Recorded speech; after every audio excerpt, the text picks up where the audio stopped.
જોઈ. આગળ આપણે જોયું સમાંતર બાજુ ચતુષ્કોણ, સમબાજુ ચતુષ્કોણ અને પતંગાકાર, સમલંબ ચતુષ્કોણ અને પતંગાકાર. હવે જોઈએ સમાંતર બાજુ ચતુષ્કોણના અંગો. આપણે આગળ એ પણ જોયું કે ચતુષ્કોણને કુલ કેટલા અંગો હોય. તો ચતુષ્કોણને 4 બાજુ, 4 ખૂણા અને 2 વિકર્ણ એમ કુલ 10 અંગો હોય. તો સમાંતર બાજુ ચતુષ્કોણના પણ એટલા જ અંગો છે. સમાંતર બાજુ ચતુષ્કોણને 4 બાજુ, 4 ખૂણાઓ અને 2 વિકર્ણો હોય છે. સમાંતર બાજુ ચતુષ્કોણના અંગોમાં પહેલું જોઈએ આપણે સમાંતર બાજુ ચતુષ્કોણની બાજુ. તો ચતુષ્કોણ ABCD આપણે લીધો છે અને ચતુષ્કોણ ABCD કેવો ચતુષ્કોણ છે?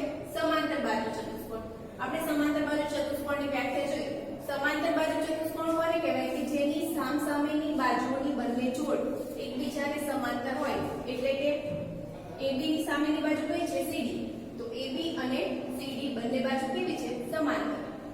BC ની સામેની બાજુ કઈ થશે? AD. તો એ બંને પણ સમાંતર છે. BC સમાંતર AD. એટલે ચતુષ્કોણની સામસામેની બે બાજુની બંને જોડ સમાંતર હોય તો એને કેવો ચતુષ્કોણ કહેવાય? સમાંતર બાજુ ચતુષ્કોણ. એટલે ચતુષ્કોણ ABCD કેવો ચતુષ્કોણ થશે? સમાંતર બાજુ ચતુષ્કોણ. આપણે જોવાનું છે સમાંતર બાજુ ચતુષ્કોણની બાજુઓ. તો બાજુઓ કઈ થશે?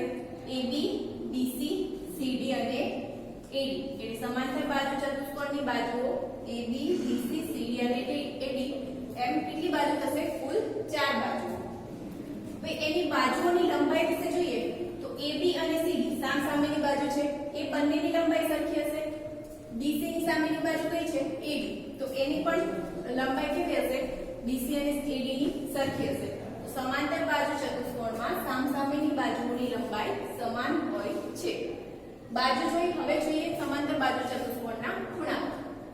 તો સમાંતર બાજુ ચતુષ્કોણ આપણે અહીંયા જોઈએ તો ખૂણા કેટલા છે? ખૂણો A, B, ખૂણો C અને ખૂણો D. એટલે કુલ કેટલા ખૂણા થશે સમાંતર બાજુ ચતુષ્કોણને? 4 ખૂણા. તો સમાંતર બાજુ ચતુષ્કોણના 4 ખૂણા ખૂણો A, ખૂણો B, ખૂણો C અને ખૂણો D છે. હવે ખૂણા 4 છે, બરાબર? તો સામસામેના ખૂણા હંમેશા કેવા હોય? સામસામેના એટલે ખૂણો A ની સામેનો ખૂણો કયો થશે? ખૂણો C. બંને કેવા હશે? સરખા. તો ખૂણો A બરાબર ખૂણો C. ખૂણા B ની સામેનો ખૂણો D. સામસામેના સરખા એટલે ખૂણો B બરાબર ખૂણો D. ખાસ યાદ રાખજો સામસામેના ખૂણા હંમેશા કેવા હશે? સમાન હશે. ફક્ત સમાંતર બાજુ ચતુષ્કોણ માટે, બધા માટે પોસિબલ નથી. સેકન્ડ છે પાસેના ખૂણા. તો ખૂણા A ની પાસેનો ખૂણો કયો થયો? ખૂણો P. તો બંને કેવા હશે? પૂરક. પૂરક મતલબ બંનેના માપનો સરવાળો કેટલો થશે? 180. તો ખૂણો A ખૂણો B બરાબર 180. ખૂણા B ની બાજુનો ખૂણો C પાસેનો ખૂણો B પાસેનો C થશે. તો બંનેનો સરવાળો 180. ખૂણા C ની પાસેનો ખૂણો D.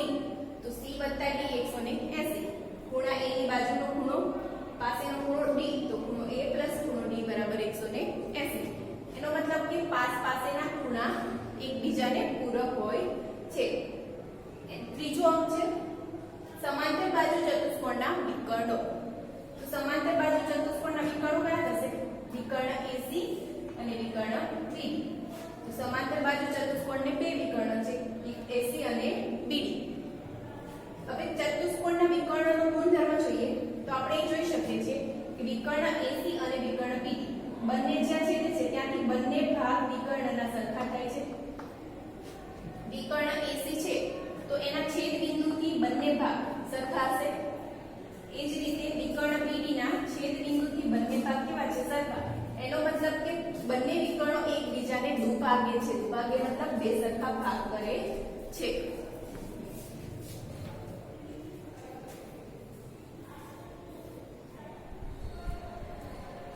ઉદાહરણ નંબર 3. આકૃતિમાં દર્શાવેલ સમાંતર બાજુ ચતુષ્કોણ PQRS ની પરિમિતિ શોધો. ચતુષ્કોણ PQRS આપેલો છે. એમાં PQ બાજુનું માપ છે 12 સેન્ટીમીટર, QR બાજુનું માપ છે 7 સેન્ટીમીટર. આપણે જાણીએ છીએ કે કોઈ પણ ચતુષ્કોણની પરિમિતિ શું થાય? તો એની ચારે બાજુના માપનો સરવાળો. આપણને બે બાજુ આપેલી છે. PQ નું માપ છે 12 સેન્ટીમીટર અને QR નું માપ છે 7 સેન્ટીમીટર. આપણે ચતુષ્કોણના અંગો જોયા, એમાં જોયું કે એની સામસામેની બાજુઓની લંબાઈ કેવી હોય? સરખી. તો PQ ની સામેની બાજુ કઈ છે?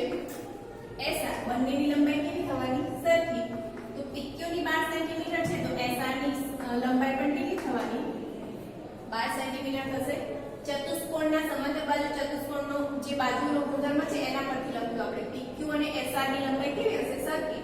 એટલે SR નું માપ પણ 12 સેન્ટીમીટર.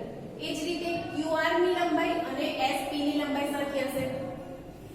તો QR બરાબર SP બરાબર 7 સેન્ટીમીટર.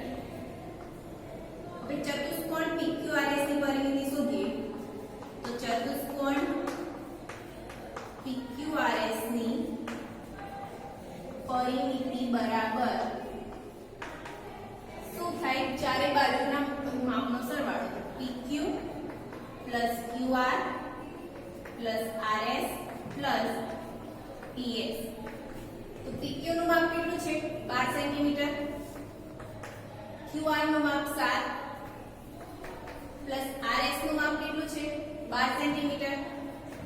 તમે એને RS લખો કે SR બંને એક જ થાય. PS અથવા તો SP. SP નું માપ કેટલું છે? 7 સેન્ટીમીટર. 24 plus 14 38 centimetre. માટે ચતુષ્કોણ PQRS ની પરિમિતિ કેટલી થશે? 38 સેન્ટીમીટર. આપણે જો બાજુના ગુણધર્મો પરથી દાખલો હવે છે. આકૃતિમાં BSP એક સમાંતર બાજુ ચતુષ્કોણ છે. XYZ ના મૂલ્યો શોધો. XYZ એટલે X, Y અને Z. શેનું માપ છે? ખૂણાઓનું માપ. એટલે અહીં આપણે શેનો ઉપયોગ કરીશું? ખૂણાના માપનો ગુણધર્મ. તો સૌથી પહેલા ખૂણા B ની સામેનો ખૂણો કયો છે? ખૂણો S. અને આપણે સમાંતર બાજુ ચતુષ્કોણના ખૂણા વિશે જોયું કે સામસામેના ખૂણા કેવા હોય? સરખા. તો ખૂણો B બરાબર ખૂણો S. કારણ લખવાનું કે સમાંતર બાજુ ચતુષ્કોણના સામસામેના ખૂણા. સમાંતર બાજુ ચતુષ્કોણના સામસામેના ખૂણા. ખૂણા B નું માપ 100 છે. તો S નું x બરાબર કેટલા થશે? ખૂણો S બરાબર x બરાબર 100. એટલે x નું માપ આપણને 100 મળી ગયું. હવે y અને z નું માપ શોધવું છે. તો બીજી એક વસ્તુ આપણે જાણીએ છીએ કે પાસેના ખૂણાના કેવા હોય? પૂરક. તો સમાંતર બાજુ ચતુષ્કોણના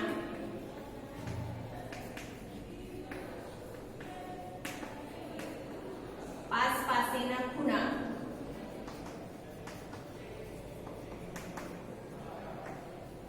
પૂરક હોવાથી, પૂરક હોય એનો મતલબ કે બંનેનો સરવાળો 180.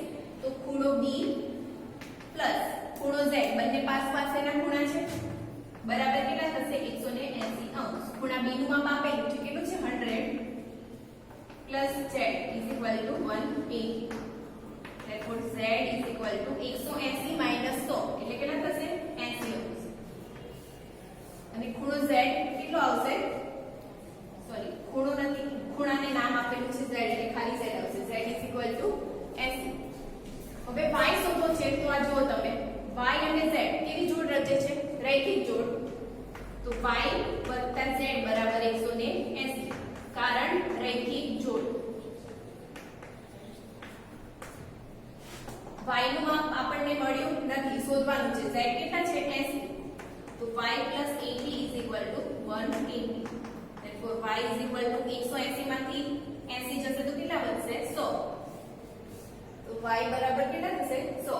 એટલે x નું માપ આપણને મળ્યું 100, y નું માપ પણ 100 છે અને z is equal to 80 અંશ. ઉદાહરણ નંબર 5. સમાંતર બાજુ ચતુષ્કોણ RING માં જો માપ ખૂણો R બરાબર 70 હોય તો બીજા ખૂણાના માપ શોધો. આપણને ખૂણા R નું માપ આપ્યું છે. કેટલું છે? 70 અંશ. તો બાકીના ખૂણા એટલે ખૂણો I, ખૂણો N અને ખૂણો G આપણે શોધવાના છે. માપ ખૂણો R આપેલો છે. કેટલો છે? 70 અંશ. સમાંતર બાજુ ચતુષ્કોણના ખૂણા જોયા તો સામસામેના ખૂણા કેવા? સરખા. તો ખૂણો R બરાબર ખૂણો N. કારણ સમાંતર બાજુ ચતુષ્કોણના સામસામેના ખૂણા. ચતુષ્કોણના સામસામેના ખૂણા. ખૂણા R નું માપ કેટલું છે? 70 અંશ. તો ખૂણો N પણ કેટલો થવાનો? 70 થશે. સામસામેના ખૂણા એટલે r આપેલો છે n મળી ગયો. હવે આપણે શોધવાનું છે g અને i. તો i જે ખૂણો છે એ ખૂણા r ની પાસેનો ખૂણો છે અને સમાંતર બાજુ ચતુષ્કોણના પાસેના ખૂણા કેવા હોય? પૂરક. સમાંતર બાજુ ચતુષ્કોણના પાસેના ખૂણા પૂરક હોય. પૂરક હોય તો બંનેનો સરવાળો કેટલો થાય? ખૂણો r ખૂણો i બરાબર 180. ખૂણા r નું માપ કેટલું છે? 70 પ્લસ ખૂણો i બરાબર 180. માટે ખૂણો i બરાબર 180 માઈનસ 70 એટલે કેટલા થશે? 110 અંશ. ખૂણા i નું માપ આપણને મળી ગયું. કેટલું છે? 110. i અને g બંને સામસામેના ખૂણા છે. તો સમાંતર બાજુ ચતુષ્કોણના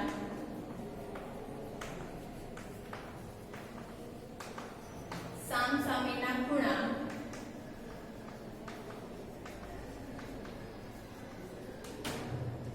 સમાન હોય